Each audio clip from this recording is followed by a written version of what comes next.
සුබ දවසක් හැමෝටම. අද මම ඔයගොල්ලන්ට කියලා දෙන්න යන්නේ ඔයගොල්ලෝ වීසා ඇප්ලයි කරන්න කොරියන් එම්බසි එකට ගිහිල්ලා, ඒ කියන්නේ අපොයින්ට්මන්ට් දාලා ඔයගොල්ලන්ගේ ඩොකියුමන්ට්ස් ටික ඔක්කොම රෙඩි කරගෙන එම්බසි එකට ගිහිල්ලා ඩොකියුමන්ට්ස් ටික බාර දුන්නාට පස්සේ ඔයගොල්ලෝ දිගිඩියාවෙන් ඉන්න යම් කාලයක් වීසා එක ඔයගොල්ලන්ට එනකම්.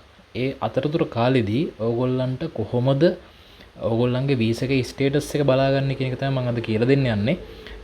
ඒකට ඔයගොල්ලන්ට යන්න තියෙන්නේ මේ වගේ වෙබ්සයිට් එකකට කොරියන් වීසා පෝර්ටල් කියලා මෙහෙම සර්ච් කරන්න. ඊට පස්සේ මෙහෙම උඩම එන වෙබ්සයිට් එකට ඔයගොල්ලෝ යන්න. එහෙම ගියාට පස්සේ ඔයගොල්ලන්ට බලා ගන්න පුළුවන් මෙතන මේ වම් අත පැත්තේ මෙහෙම ලිස්ට් එකක් තියෙනවා. මේ ලිස්ට් එකේ ඔයගොල්ලන්ට බලන්න check application status කියන එක ක්ලික් කරන්න. ඊට පස්සේ ඒකෙත් ආයෙ තියෙනවා check application status and print කියලා. ඒක උඩ ක්ලික් කරන්න. ඊට පස්සේ මේ වගේ පේජ් එකක් ඔයගොල්ලන්ට බලා ගන්න පුළුවන්.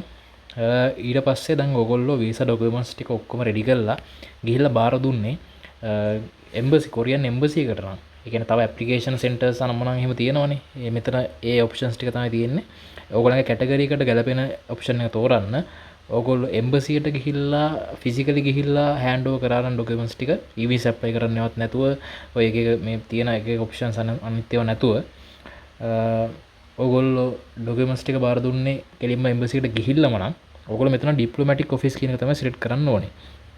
ඊට පස්සේ මෙතන පාස්පෝර්ට් නම්බර් කියන තැනට පාස්පෝර්ට් නම්බර් එක දාන්න. නේම් කියන තැන නේම් ඉන් ඉංග්‍රීසි කියන තැනට ඔයගොල්ලන්ගේ මෙතන ඉන්ස්ට්‍රක්ෂන්ස් තියෙනවා මේ ෆිල් කරන්න ඕනේ විදිය. මේ වෙබ්සයිට් එකෙන් මේ පල්ලෙහාට ගියාම ඔයගොල්ලෝ බලා ගන්න පුළුවන්. ඔයගොල්ලන්ගේ පාස්පෝර්ට් එකේ යටම තියෙන ඔයගොල්ලන්ගේ නම. ඒ කියන්නේ උඩ මෙතන සර්නේම් නේම් කියලා තියෙන තැන නෙමෙයි. මේ යටම රතු පාටින් කොටු කරලා තියෙනා වගේ ඔයගොල්ලන්ගේ නම්බර්ස් සෙට් එකක් අතරේ ඔයගොල්ලන්ගේ නම තියෙනවා යට පාස්පෝර්ට් එකේ. ඒකේ සමහරට ඔයගොල්ලන්ගේ නම දිගයි නම් නමේ චූටි කැල්ලක් අඩුවෙන් තියෙන වෙන්නත් පුළුවන්. ඒ වුණාට කමක් නැහැ. ඒ තියෙන විදිහට මෙතන එන්ටර් කරන්න name in english කියන තැන ඔයගොල්ලන්ගේ එතන තියෙන නම. ඊට පස්සේ ඔයගොල්ලන්ගේ date of birth එක මෙතන සිලෙක්ට් කරන්න. සිලෙක්ට් කළා මෙතන search කියන බටන් එක ඔබන්න. මම ඊට පස්සේ එහෙම එබුවට පස්සේ වීසා එක වැදුනට පස්සේ කොහොමද පේන්නේ කියන එක ඔයගොල්ලන්ට ගේන්න.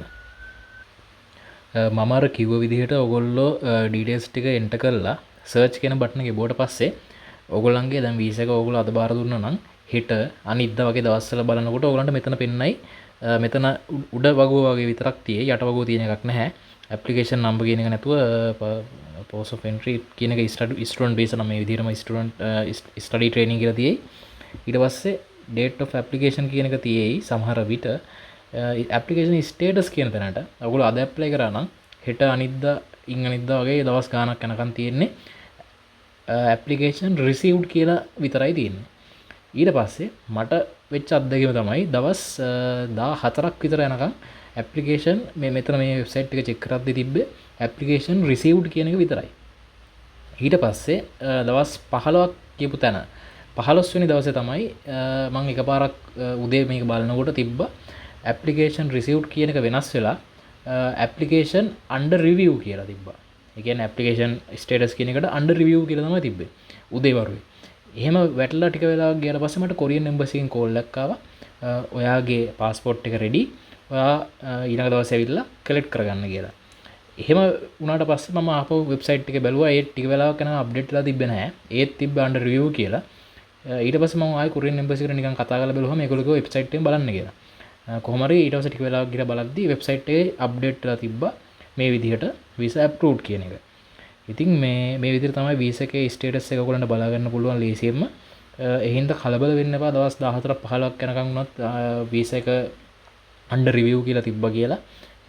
අන්ඩර් රිවිව් නෙමෙයි සාමාන්‍ය මුලින්ම තියෙන්නේ දවස් 14ක් 15ක් යනකම්ම ඇප්ලිකේෂන් රිසීව්ඩ් කියලා. ඒක අප්ඩේට් වෙන්නේ නැහැ කියලා ඔයගොල්ලෝ කලබල වෙන්න එපා. අන්තිම දවසේ තමයි මගේ වීසා හම්බෙච්ච දවසේම තමයි මගේ මේක වෙනස් වුණේ ස්ටේටස් එක අන්ඩර් රිවිව් කියන ස්ටේටස් එකට. ඊට පස්සේ එදාම කෝල් එක ඇවිල්ලා ටික වෙලාවක් ගියාට පස්සේ තමයි වීසා අප්රූව්ඩ් කියන ස්ටේටස් එකට මේක අප්ඩේට් වුණේ. ඉතින් ওই විදිහට තමයි ඔයගලන්ට වීසා එකට ඇප්ලයි කරාට පස්සේ දිගිඩියාවෙන් ඉන්න කාලය තුල ස්ටේටස් එක බලා ගන්න පුළුවන්. ඉතින් මම හිතනවා මේ වීඩියෝ ඔයගලන්ට වැදගත් වෙන්න ඇති කියලා. තවත් මේ වගේ වටිනා වීඩියෝස් මගේ channel එකේ ඔයගලන්ට බලා ගන්න පුළුවන්. ඉතින් වටින කෙනෙක් ඉන්නවා නම් ඒගොල්ලන්ට ෂෙයා කරන්න, ඔයගොල්ලන්ගේ අදහස් කමෙන්ට් කරන්න, ඒ වගේම subscribe කරන්න, bell icon එක ක්ලික් කරලා තියාගන්න කියලා මතක් කරනවා. එහෙනම් සුබ දවසක් හැමෝටම.